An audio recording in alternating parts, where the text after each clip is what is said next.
కొంచెం చచ్చిపోండి మావయ్య గారు. చచ్చిపోనా? ఇప్పుడే చచ్చిపోండి. చచ్చిపోనన్నా. మీకు తెలియకుండానే మీ ప్రాణం పోయేలా చేస్తామండి.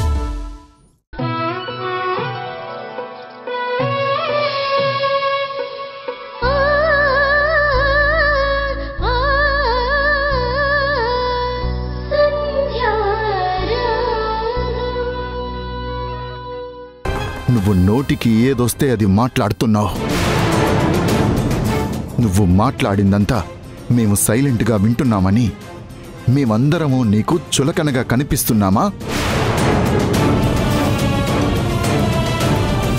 ఏం జరిగినా, ఈ ఇంటికి ఎవరొచ్చినా నువ్వు ప్రతిదీ మళ్ళీ అక్కడికే తీసుకువెళ్ళి నాకు సంజయ్ గారికి ఏదో ఉందని అర్థం పర్థం లేని మాటలు మాట్లాడుతున్నావు.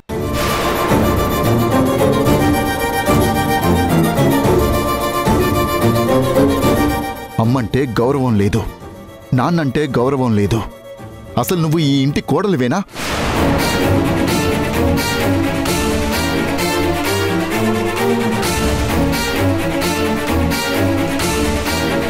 ఫ్రెండ్షిప్ని దూరం చేసుకుంటున్నావు. సంతోషంగా ఉండాల్సిన దానివి బాగా డిస్టర్బ్ అయిపోతున్నావని నీ మీద నాకు జాలేసేది. కానీ మొదటిసారి నిన్ను చూస్తుంటే నాకు అసహ్యం వేస్తోంది.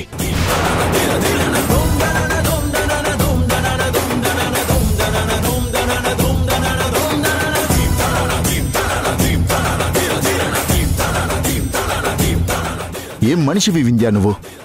స్నేహితురాల్ని అర్థం చేసుకోవు, కన్న తల్లిలా ప్రేమించే అత్తయ్యని అర్థం చేసుకోవు. ఇంతలా బాధపడుతూ నన్ను నమ్ము నమ్ము అంటున్నా కట్టుకున్న భర్తని కూడా నువ్వు అర్థం చేసుకోవు. ఇంతమందిని కాదని నువ్వు ఒక్కదానివి ఏం ఉద్ధరిస్తావు?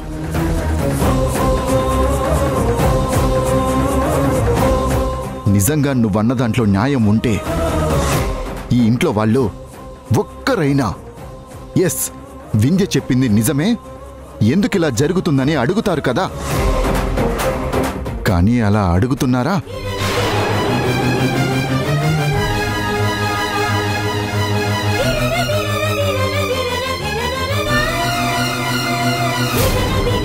నువ్వు ఎవరినైతే నిందించావో ఆ సంధ్య గారి భర్త శ్రీకర్ కూడా నిన్నే తప్పు పట్టాడు, కానీ నన్ను తప్పు పట్టలేదు.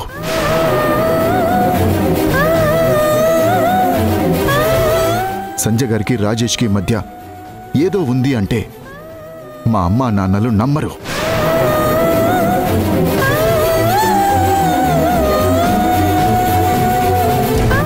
లేని సంబంధాన్ని అంటగట్టినందుకు నీ మీద నాకు అసహ్యం వేస్తోంది.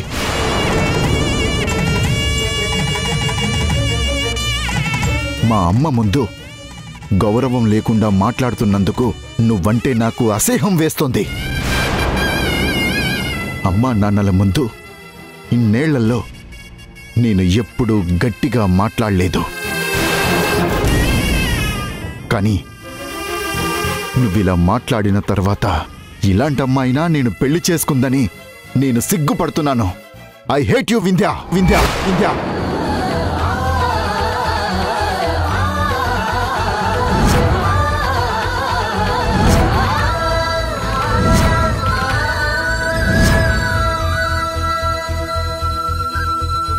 ఆహా, ఇదే కదా నేను ఇన్నాళ్లుగా కోరుకుంది. బావా వింధ్యని హేట్ చేస్తున్నాడు.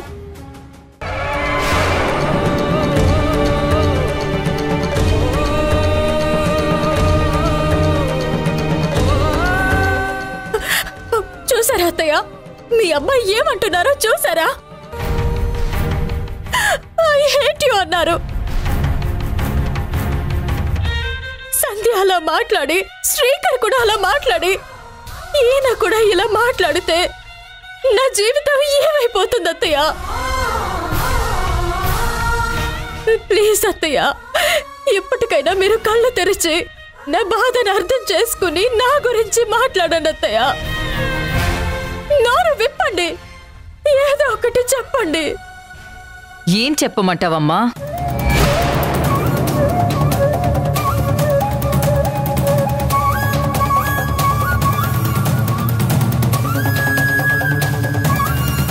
నేను చెప్తే వినేవాళ్ళు ఈ ఇంట్లో ఉన్నారా వింధ్య? ఇంకా ఈ ఇంట్లో నాకు నా మాటకి గౌరవం ఉందంటావా?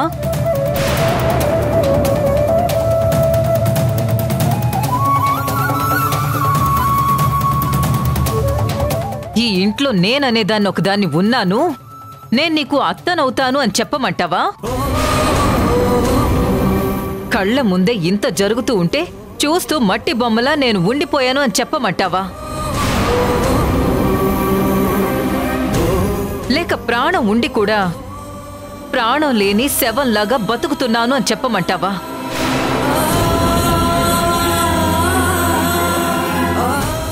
ఏం చెప్పమంటావు? ఏం మాట్లాడను? ఒకప్పుడు నేను నీలాగే ఇంటి కోడలుగా వచ్చాను. నీకున్నట్టు నాకు అత్తగారుండేది. కానీ నేను ఎప్పుడూ అత్త మాట దాటుకుని వెళ్ళలేదు. మా జనరేషన్ వేరు, మీ జనరేషన్ వేరు కాబట్టి నేనున్నట్టు నువ్వు ఉండాలని నేను ఎప్పుడూ అనుకోలేదు.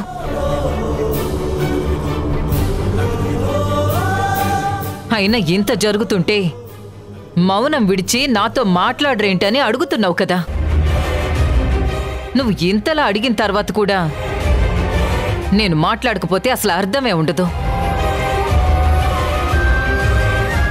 అసలు తప్పంతా నీదే.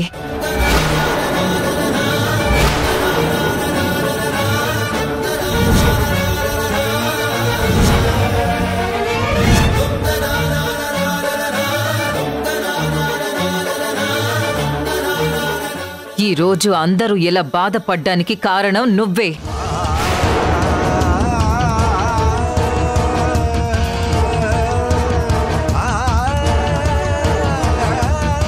ఏం మాట్లాడుతున్నారు అత్తయ్య? నేను మోసపోయాను, నాకు అన్యాయం జరుగుతుందంటే మీరు నేనే తప్పు చేశానంటారేంటి? చివరికి మీరు కూడా నన్నే బాధపడుతున్నారు అత్తయ్య. ఎస్, నువ్వే తప్పు చేశావు.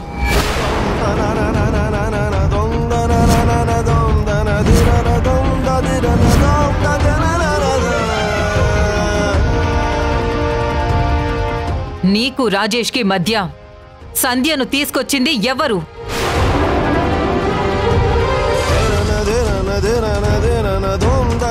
ఒక పరాయి స్త్రీని తీసుకొచ్చి నా స్నేహితురాలు అని మాకు పరిచయం చేసింది ఎవరు?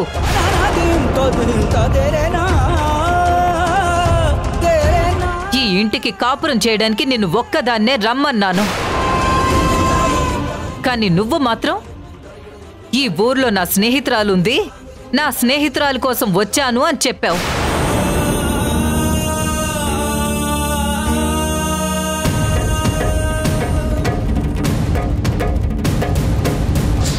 స్నేహితురాలి కోసం ముక్కు మొహం తెలియని వ్యక్తిని కళ్ళు మూసుకుని తాళి కట్టించుకున్న వింధ్య ఇప్పుడు అదే స్నేహితురాల్ని అసహ్యించుకుంటుంది.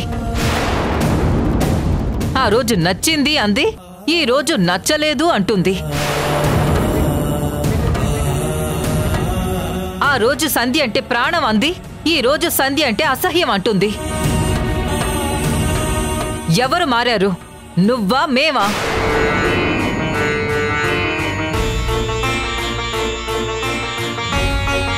చెప్పు వింధ్య, మారిందెవరు? అత్తయ్య, నేనొక పిచ్చిదాల్లా మోసపోయాను. ఇలా జరుగుతుందని నేను అనుకోలేదు. ఆ సంధ్య నన్ను ఇలా వెన్నుపోటు పొడుస్తుందని అనుకోలేదు. వెన్నుపోటు పొడుస్తుంది సంధ్య కాదు, నువ్వు.